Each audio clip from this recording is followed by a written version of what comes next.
L'Angleterre et la France se sont haïs pendant plus de 700 ans. Haïs au point que la France a failli disparaître entièrement. Et tout a commencé avec la guerre de 100 ans. 3 millions de personnes sont mortes dans cette guerre. Pour mettre cela en perspective, l'Angleterre ne comptait que 5 millions d'habitants à l'époque. Et oui, Jeanne d'Arc était en plein cœur de l'action. Une fille de 17 ans commandant une armée entière. De plus, cette guerre fut la première en Europe à voir des canons utilisés à grande échelle. La guerre de 100 ans a officiellement duré 116 ans, mais à vrai dire, elle résonne encore aujourd'hui. Même il n'y a pas si longtemps, les Français et les Anglais se chamaillaient encore pour des terres.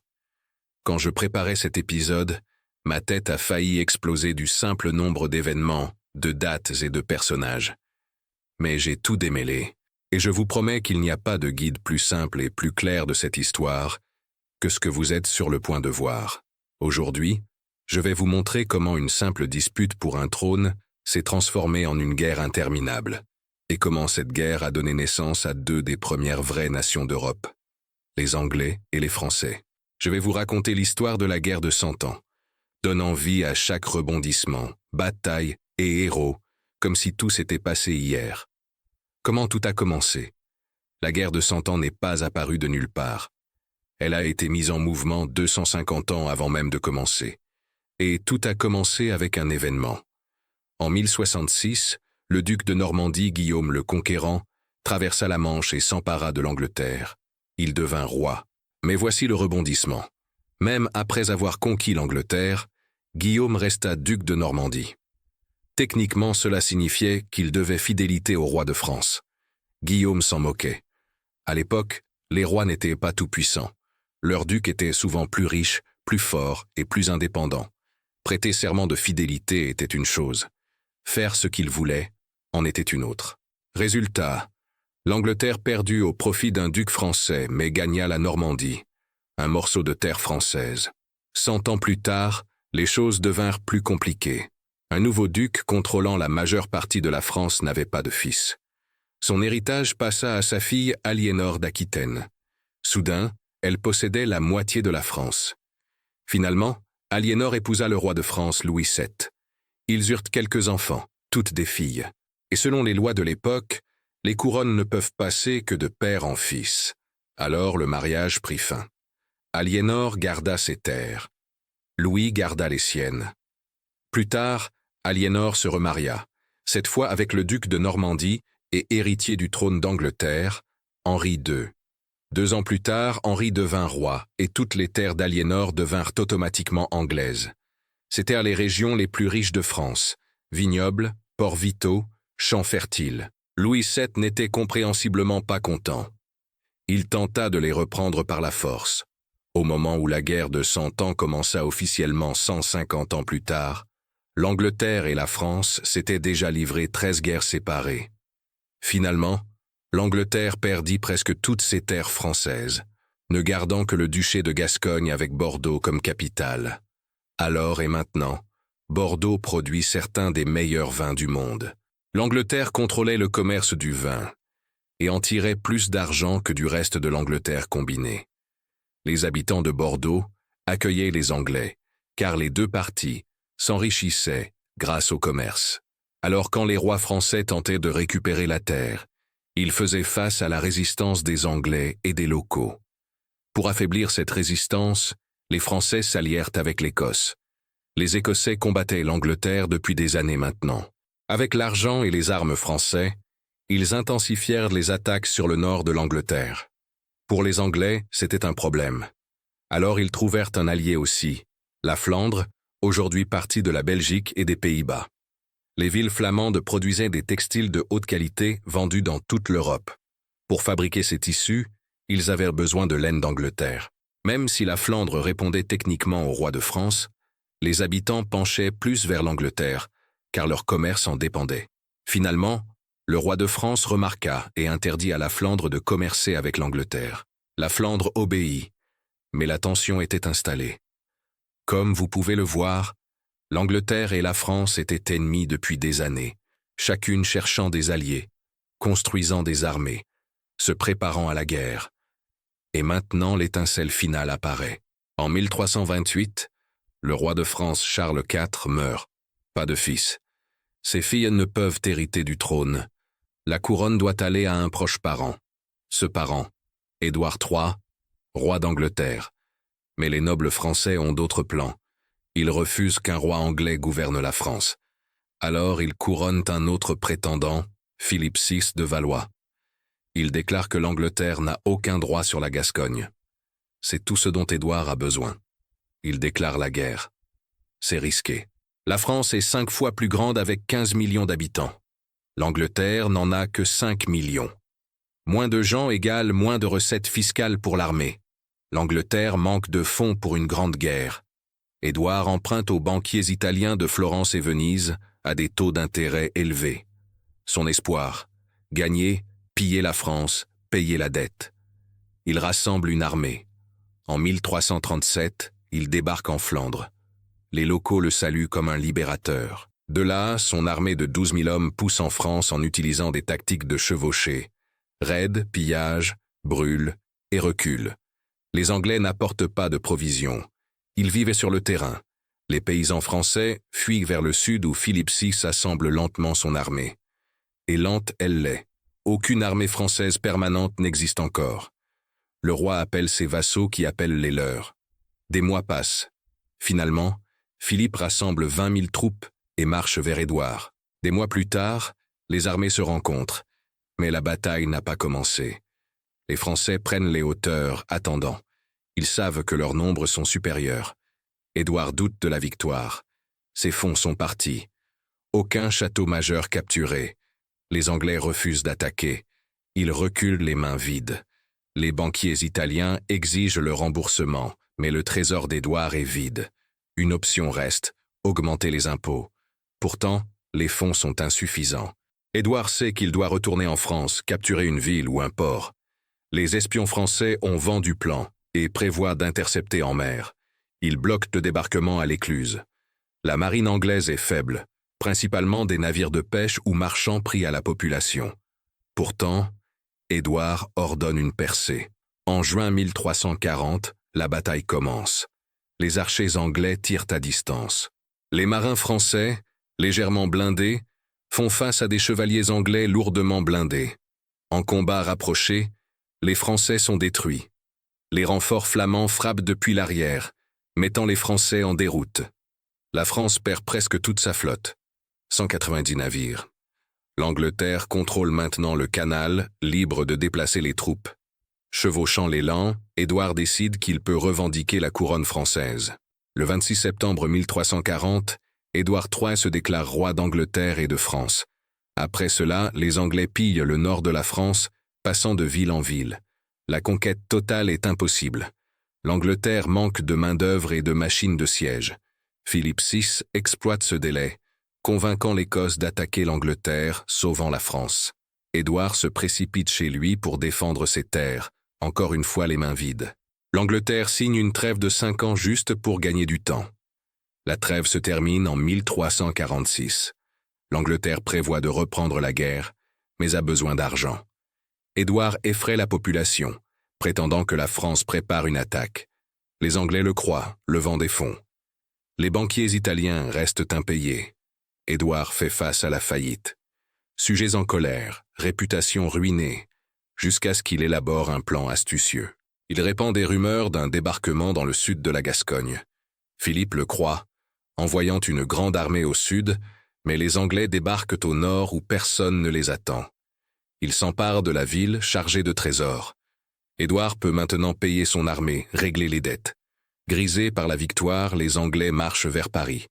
Philippe VI se démène, marchant son armée du sud vers le nord pour intercepter. Édouard recule avant qu'il n'arrive. Les Français ordonnent à Philippe de poursuivre et détruire les Anglais. Il obéit, chassant Édouard sans attendre de renfort. Les deux armées se rencontrent près de Crécy en 1346. 15 000 Anglais contre 20 000 Français. L'armée française est la plus forte d'Europe avec des chevaliers montés, chars médiévaux, arbalétriers italiens qui peuvent percer n'importe quelle armure. L'armée plus petite d'Édouard est aguerrie par des années de combat contre les Écossais, les Gallois et les Irlandais.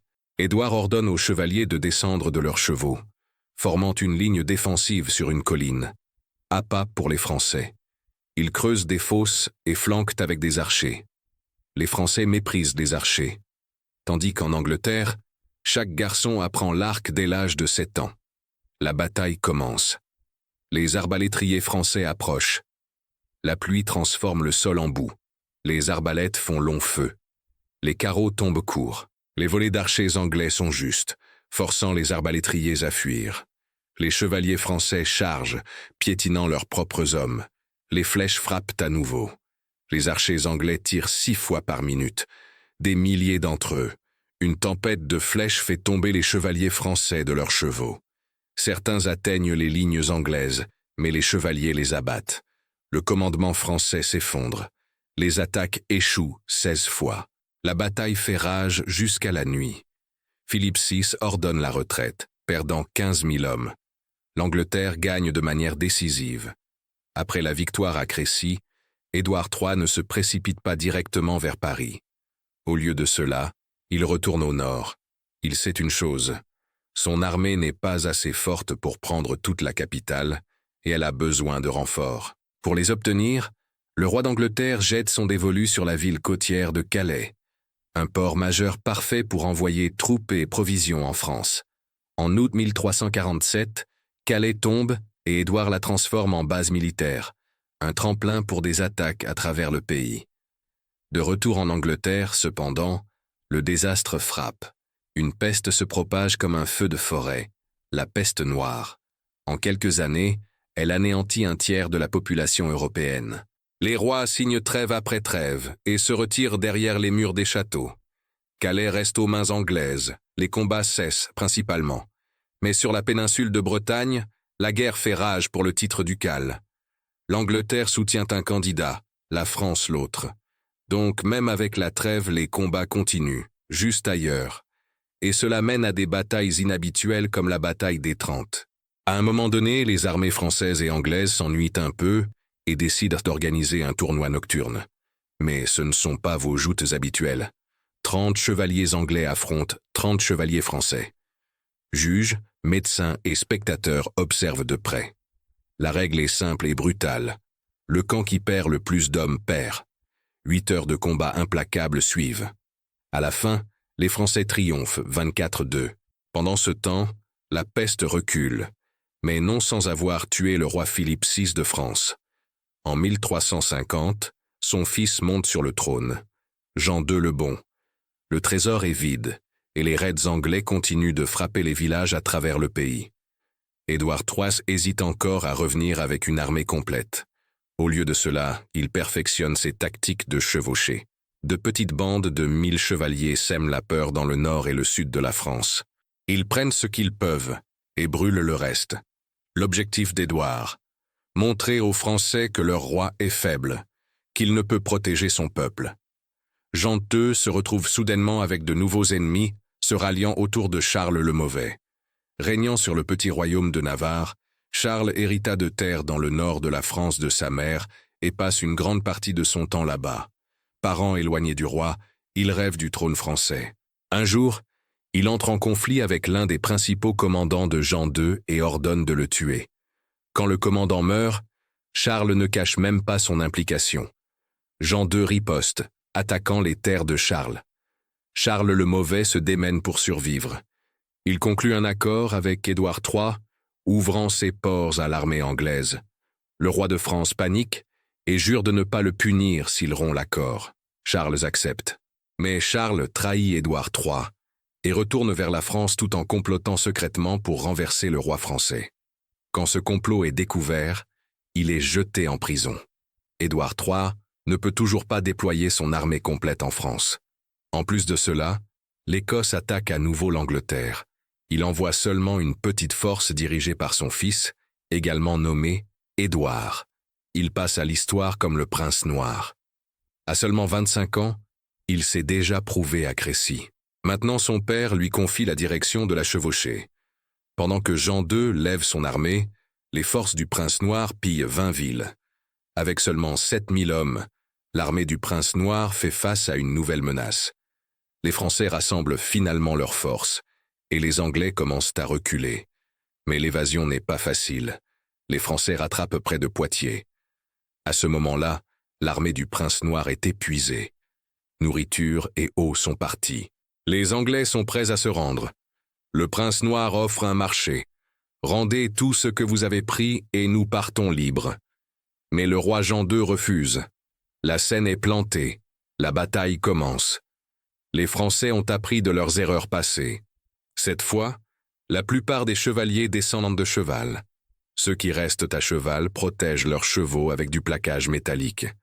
Mais une chose ne change pas. Leur organisation et discipline. Les commandants ignorent toujours le roi, décidant pour eux-mêmes quand et qui attaquer, et cela déclenche le chaos. Les archers du Prince Noir se cachent dans les marais près du champ de bataille, abattant les Français avec une précision mortelle. Puis, au dernier moment possible, le Prince Noir déchaîne ses chevaliers montés, écrasant les forces françaises. Une partie de l'armée fuit. Le reste est capturé. Parmi les prisonniers, 30 nobles de haut rang et le roi Jean II de France lui-même. Le Prince Noir l'envoie à Londres. Là, Jean vit confortablement, respecté, invité aux banquets et aux chasses. Mais c'est toujours la captivité et sa liberté à un prix. 3 millions de pièces d'or. C'est 2 années complètes du budget de la France. Pendant ce temps, à la maison, les ennuis se préparent. Le roi est en captivité et son fils aîné, le dauphin Charles, l'héritier, est trop faible pour gouverner. Les forces anglaises reprennent les raids sur les villages, tandis que les soldats français, au lieu de protéger le peuple, saisissent le grain pour l'armée. Le dauphin Charles se démène pour collecter des impôts, pour racheter son père. Mais les Parisiens ne coopèrent pas et en 1358, ils se soulèvent en rébellion. Des citoyens armés capturent le dauphin Charles. Ils libèrent Charles le Mauvais de prison. Ils dirigent le soulèvement parisien, exigeant compensation et le retour de ses terres. Le dauphin accepte, mais les problèmes continuent de s'accumuler. Autour de Paris, une révolte paysanne connue sous le nom de jacquerie éclate. Épuisés par l'exploitation constante, les paysans attaquent les domaines nobles. Le dauphin fuit Paris, et Charles le Mauvais promet de négocier avec les rebelles pour une récompense. Il invite les dirigeants paysans au pourparlers puis les tue. Sans leadership, la jacquerie est rapidement écrasée. Après cela, les Parisiens ne font plus confiance à Charles le Mauvais. Se sentant trahi, ils l'expulsent de la ville. Il retourne chez les Anglais juste à temps.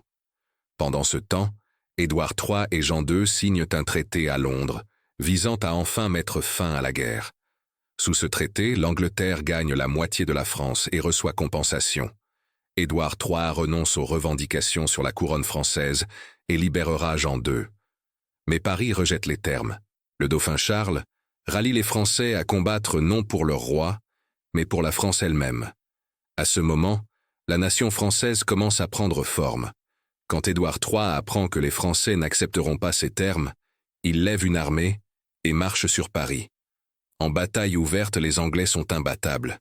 Mais prendre une ville, c'est une autre histoire. L'armée d'Édouard atteint Paris et campe simplement à l'extérieur des murs. Le roi anglais espère que les Parisiens sortiront et combattront.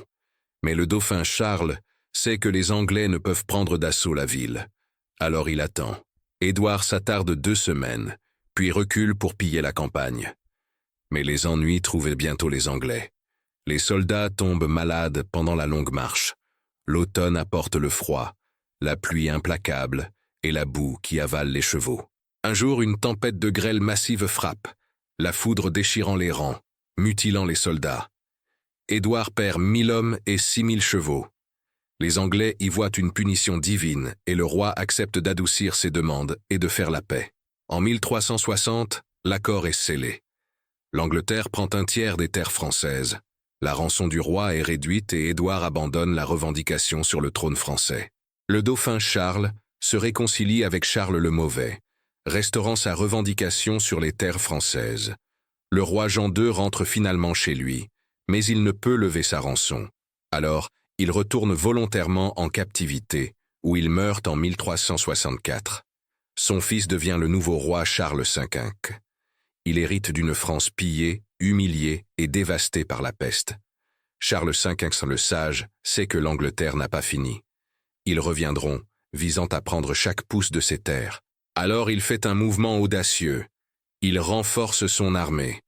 La France impose une taxe de guerre obligatoire, engage des soldats professionnels et construit une armée permanente prête pour la bataille. Puis le roi entraîne ses archers, déterminés à ne pas prendre du retard sur les Anglais. Dirigeant la nouvelle armée française se trouve Bertrand du Guesclin, qui se prouve immédiatement contre Charles le Mauvais. En 1364, Charles le Mauvais tente une fois de plus de s'emparer de Paris et de revendiquer la couronne, mais du Guesclin écrase son armée. Après cette défaite écrasante, Charles se retire en Navarre, ne tentant plus jamais la guerre contre la France.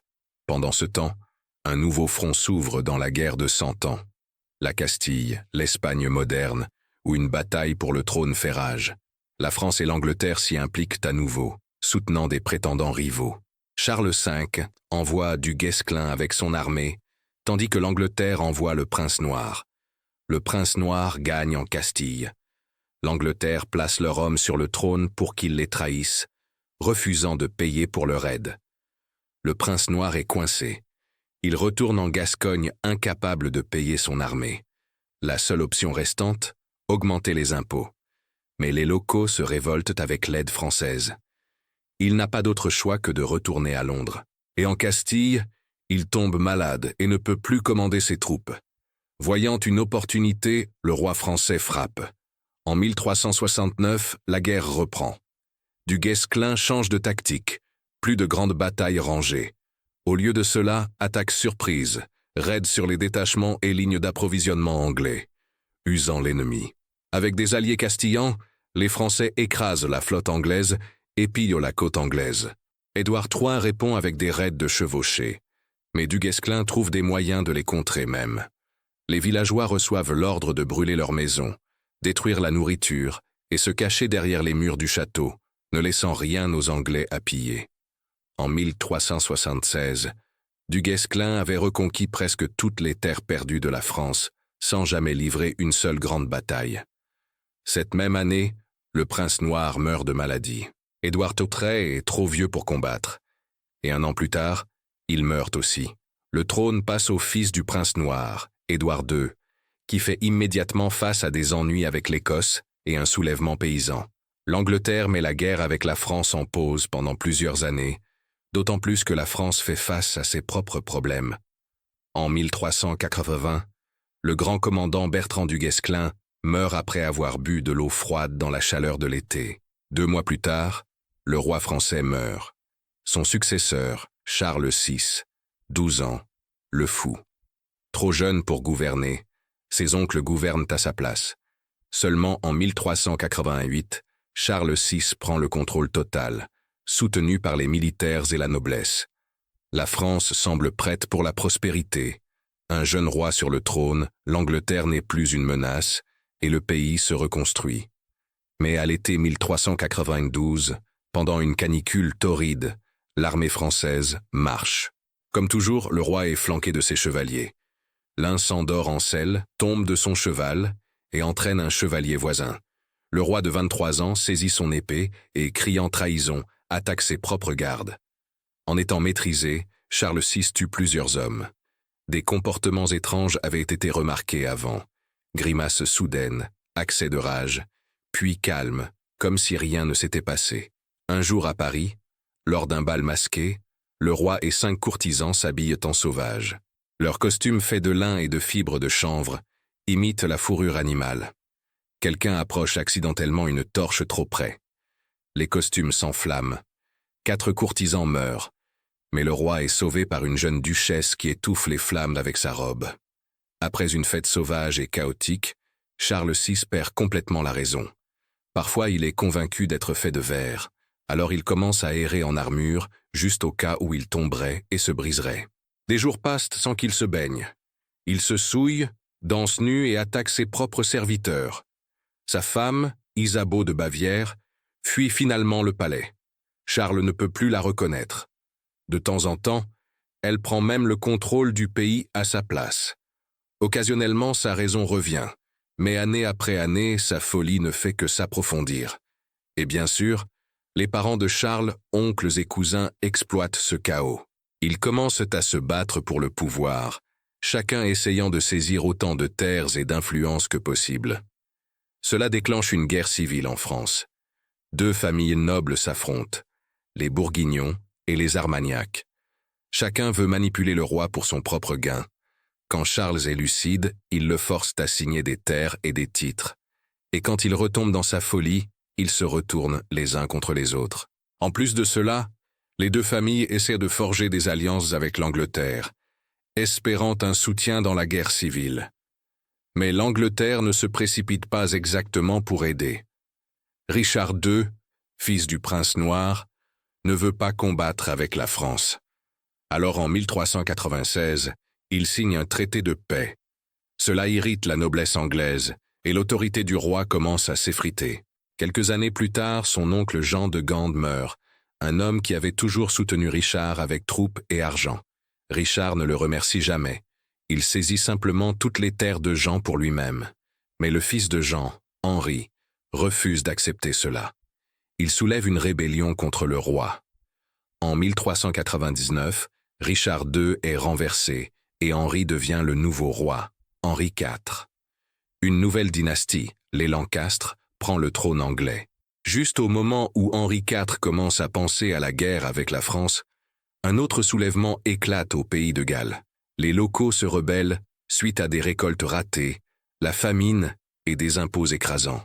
Henri IV passe la majeure partie de son règne à gérer des crises internes jusqu'à sa mort en 1413. Son fils Henri V prend le trône. Henri voit que la France est faible, encore déchirée par les Bourguignons et les Armagnacs, et décide de frapper. En août 1415, il attaque. L'Angleterre envoie une petite armée d'élite, 6000 archers longs et 2000 chevaliers. Leur plan est simple, piller une France affaiblie, saisir autant de butin que possible et rentrer chez eux. Les Bourguignons refusent de combattre. Ils profitent trop du commerce. Alors seulement les Armagnacs affrontent l'armée d'Henri.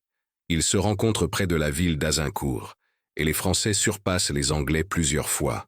Pourtant, même avec des nombres supérieurs, les Français ne sont pas sûrs de pouvoir gagner. Ils se souviennent vivement des légendaires archers longs anglais qui avaient apporté d'innombrables victoires à l'Angleterre. Les chevaliers français méprisent ces archers, non seulement pour leur précision mortelle, mais parce que les flèches étaient trempées dans du fumier, propageant l'infection à chaque coup. Les archers capturés avaient leurs doigts coupés pour qu'ils ne puissent plus jamais tirer. Avant les batailles, les Anglais narguaient les Français en levant 2 doigts, les moquant. La légende dit que c'est de là que vient le geste iconique de la victoire, qui exploserait en popularité des siècles plus tard. À Azincourt, les Français répètent les mêmes erreurs des batailles précédentes. Charges imprudentes, panique, chaos. Les Anglais déchaînent 30 000 flèches par minute. La France s'effondre. Dans la dernière poussée, le roi Henri V mène personnellement ses troupes dans la dernière attaque. Les Français commencent à fuir et à se rendre. 3000 soldats français meurent. Les Anglais ne perdent que quelques centaines. Ce qui devait être un raid à petite échelle se transforma en une victoire écrasante. La France est soudainement à portée d'Henri. Il retourne en Angleterre, lève une armée encore plus grande, et 2 ans plus tard, frappe à nouveau la France. Cette fois, personne ne se tient sur son chemin. Les Armagnacs sont vaincus et les Bourguignons sont maintenant des alliés anglais. Henri entre à Paris, capture le roi fou et ouvre les portes de la ville aux Anglais. En 1420, les 2 camps signent un traité. La couronne française passera à Henri V. Quand cela arrivera, l'Angleterre et la France s'uniront officiellement et la France indépendante disparaîtra simplement. Pour unir l'Angleterre et la France sous une seule couronne et faire d'Henri V roi des 2 pays, le roi actuel, Charles VI le Fou, doit mourir. Pendant que tout le monde attend, le roi d'Angleterre épouse la fille de Charles, Catherine de Valois. 1 an plus tard, ils ont un fils, Henri. Mais le roi fou refuse de mourir. Henri V attend patiemment. Il a à peine 30 ans, et le temps semble le favoriser. Pourtant, rien ne se passe comme prévu. Henri V contracte la dysenterie et meurt à 34 ans. Charles VI lui survit de seulement 2 mois, puis meurt aussi. Par le traité, le seul roi de France et d'Angleterre est Henri XVI, fils d'Henri V et de Catherine de Valois. Mais il n'a que 2 ans, bien trop jeune pour régner. Cela ouvre la porte au fils de Charles VI, Charles VII, qui avec les Armagnacs complote pour récupérer le trône. Il contrôle le sud de la France. Au nord, les Anglais et les Bourguignons tiennent la terre. Pour être un vrai roi, la tradition exige que Charles VII soit couronné à Reims. Problème, profondément en territoire anglais. Charles VII ne peut la prendre. Son armée est démoralisée, pensant défense pas attaque. Après Azincourt, tout le monde croit que les Anglais sont imbattables. Et maintenant, ils ont un commandant formidable, John Talbot, qui a gagné 47 batailles sans une seule perte. Pourtant, Charles VII refuse de se rendre. Il fait appel à de vieux alliés, les Écossais. Ils arrivent en France et gagnent étonnamment plusieurs batailles contre les Anglais et les Bourguignons. Mais ensuite, la marée tourne. Les forces de Talbot repoussent les Français et les Écossais vers le sud. En octobre 1428, les Anglais encerclent Orléans, la capitale Armagnac. Si elle tombe, l'Angleterre pourrait marcher pour conquérir toute la France. C'est là que l'histoire commence à ressembler à une légende. De nulle part, une paysanne de 17 ans, Jeanne d'Arc, entre en scène et change le cours de la guerre. Elle prétend avoir des visions d'un messager de Dieu, lui commandant d'aller voir le roi Charles VII et d'aider à libérer Orléans et toute la France des Anglais. Elle se met en route, mais personne ne la laisse voir le roi. Alors Jeanne approche l'un de ses commandants et explique sa mission. Il rit et la jette en prison. Pourtant, là, elle prédit d'une manière ou d'une autre le résultat de la prochaine bataille française. Le 12 février 1429, les Anglais approvisionnent leur armée à l'extérieur d'Orléans avec 300 chariots de poissons salés. Les Français attaquent le convoi et le bombardent avec des canons. Le champ est jonché de harengs des chariots brisés. Cela devient la bataille des harengs. Les chevaliers français chargent, mais leurs chevaux glissent sur le terrain couvert de poissons, donnant aux Anglais un avantage crucial. Quand ce commandant retenant Jeanne apprend qu'elle a prédit cela, il la croit finalement et l'envoie à Charles VII. Le roi lui fait également confiance. La France n'a plus rien à perdre. Les Anglais contrôlent la moitié du pays. Le roi légitime n'est toujours pas couronné, et l'armée est épuisée. En plus de cela, les gens sont profondément religieux et confiants. Un messager divin apparaissant n'est pas incroyable, et une prophétie avait déjà prédit que la France serait sauvée par une fille. Les gens croyaient qu'une femme pouvait ruiner la France, mais une vierge pouvait la sauver. Sous la femme, tout le monde voit l'épouse de Charles VI, Isabeau de Bavière, qui trahit son fils et se rangea du côté des Anglais. Sous la Vierge, il y a Jeanne d'Arc. Alors elle demande au roi une petite armée, et en mai 1429, elle marche avec lui sur une contre-attaque audacieuse à Orléans. La présence de ce messager divin électrise les chevaliers français. Il lance vague après vague d'attaques et force les Anglais à se retirer de sous la ville. La jeune Jeanne combat côte à côte avec les autres chevaliers. Elle est même frappée par un carreau d'arbalète. Mais ce n'est pas fatal. Après cette victoire stupéfiante à Orléans, des volontaires affluent dans l'armée française. Les Anglais sont lentement repoussés. Le prochain affrontement majeur vient à la ville de Patay. Là, les Français anéantissent une armée anglaise de 5000 hommes et capturent leur célèbre commandant, John Talbot. Le 17 juillet 1429, les Français marchent triomphalement dans Reims. Finalement, Charles VII est couronné roi. Pour honorer Jeanne, il lui accorde un titre noble et la surnomme la Pucelle d'Orléans. Mais Jeanne ne s'arrête pas là. Elle veut chasser complètement les Anglais de France. Son indépendance, son audace grandit à chaque bataille. En septembre 1429, elle lance un assaut sur Paris. Mais l'attaque est mal planifiée. Jeanne est touchée à la cuisse et finalement, les Anglais repoussent ses forces. Sa réputation de Pucelle d'Orléans prend un coup sévère.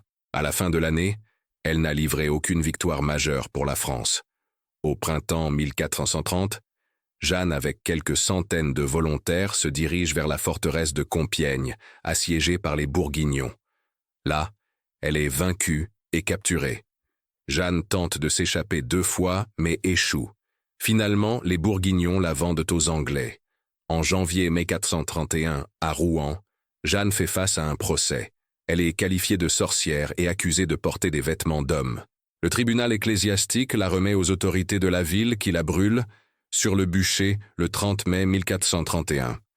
Mais pourquoi le roi Charles VII n'a-t-il pas sauvé Jeanne? Parce qu'il croyait que les victoires françaises n'étaient pas uniquement son fait. Depuis l'époque de Charles V, le Sage, les rois français construisaient une armée professionnelle. Ils transformèrent des bandes indisciplinées de chevaliers habitués à combattre comme ils le voulaient en une force régulière et disciplinée. Jeanne ne s'intégrait pas dans ce système. Pendant les 6 derniers mois, elle ignora les commandements. Sa confiance agaçait tout le monde. Même lors de leur dernière campagne, elle partit sans permission. Son plus gros problème, elle détestait les Bourguignons. Tandis que Charles VII essayait de négocier avec eux, il voulait la paix dans son royaume et comprenait que pour chasser les Anglais, il devait d'abord unir tous les Français. Dans son esprit, Jeanne était un obstacle. Alors Charles VII ne put exécuter son plan qu'après sa mort. En 1435, il signe un traité de paix avec les Bourguignons. Et 1 an plus tard, l'armée française unie chasse les Anglais de Paris. Reprendre les villes françaises est facilité par la nouvelle artillerie. Les Français construisent des canons de toute taille, des petits tirant sur les chevaliers aux canons massifs lançant des boulets de pierre de 300 kilos. Prendre d'assaut les villes devient plus facile. Les vieux murs s'effondrent sous les bombardements. Et en 13 ans, les Français reconquièrent 60 villes. Les Anglais sont repoussés presque entièrement hors du nord de la France. Ensuite, les Français poussent vers le sud, récupérant la Gascogne, l'endroit où la guerre de 100 ans a commencé. En juillet 1453, la bataille de Castillon a lieu. Les Français apportent 300 canons. Les Anglais sont dirigés par John Talbot, 70 ans, le commandant invincible que Jeanne avait autrefois vaincu. Il est libéré de captivité après avoir juré de ne plus jamais combattre. Mais Talbot sous-estime la puissance de l'artillerie, et les Français tirent sur les Anglais avant même qu'ils n'atteignent le champ de bataille. Talbot lui-même tombe de son cheval, piégé dessous, et est tué instantanément quand les Français l'atteignent. Le 19 octobre 1453, la dernière grande ville anglaise, Bordeaux, se rend. La guerre de 100 ans est enfin terminée. Mais l'Angleterre et la France ne signent jamais de traité de paix formel. Ils continuèrent à s'affronter sporadiquement, même jusqu'en 1801.